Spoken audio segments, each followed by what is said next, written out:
Hi అండి, అందరికి నమస్తే. అందరూ బాగున్నారా? అన్నం తిన్నారా? మేమైతే తినడానికి రెడీ అవుతున్నాం. నాకు నాయనమ్మ అవుతుందిలేండి వరుసకి. అమ్మ ఇవాళ నా నోరు ఏం బాగలేదు, కొంచెం లెగలేదు, జలుబుగా ఉంది. నాకు రాగి సంకటి చేసి రాగి సంకటిలోకి ఏదైనా చేసి పంపిస్తావా అని అడిగింది.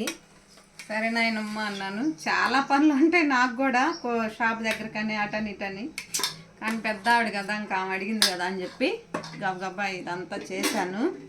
ఈ రాగి సంకట్లోకి వచ్చేసి దోస విత్తనాలు టమాటాలు వేసి ఎండుమిరగాయలు వేసి చట్నీలాగా, అంటే పచ్చడి బాగుంటుందండి. ఇలా చట్నీలాగా చేశాను, చాలా బాగుంటుంది. నెయ్యి వేసుకొని రాగి సంకటి నంచుకొని తింటే. నాయనమ్మకు బాక్స్ కడదాం అని చెప్పి కడుతున్నాను.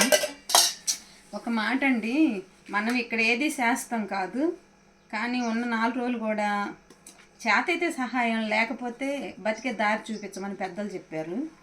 అలా కాకుండా ఎప్పుడు ఒకరి మీద పడి ఏడుపు, ఎప్పుడు ఒకరిని ఆరిపోసుకోవటం, లేకపోతే వాళ్ళు బతుకుతున్నారు వీళ్ళు బతుకుతున్నారని ఏడవటం, అలా అయితే ఎవరు చేయకూడదండి. ఏదో అంటారుగా, ఎవరు దూకున్న గోతులు వాళ్ళే పడతారని. అందుకే ఎక్కువగా తెలిసి మాత్రం తప్పు మాత్రం చేయకూడదండి. నా ఉద్దేశం అయితే అది. ఎప్పుడు ఒకరి మీద పడి ఆడవకూడదు అని నేను అనుకుంటున్నానండి. ఇప్పుడు నాయనమ్మకి అయితే ఈ రాగి సంగటి పంపిస్తున్నాను. నా ఉద్దేశం అయితే ముసలి వాళ్ళకి కూడా చేత కాకపోతే మనం కొంచెం పెడదాము అని నేను అనుకుంటాను.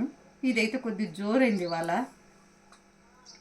ఇంకా మనకి చేత అయితే ఎవరికైనా 4 ముసలి వాళ్ళకి పెడితేనే మంచిది అని నేను అనుకుంటున్నాను. కానీ మనం పెట్టలేము, మన పొజిషన్ అంత లేదు. కొంచెం జోరైందండి చూడండి. కానీ తినబోయేసరికి నాయనమ్మ కూడా ఇలాగే చేయమందిలే, ఎక్కువగా గట్టిగా చేయకమ్మా అంది. సరేలే అని చెప్పాను, అలా చేసి పంపిమంది. ఉంటానండి, బాయ్.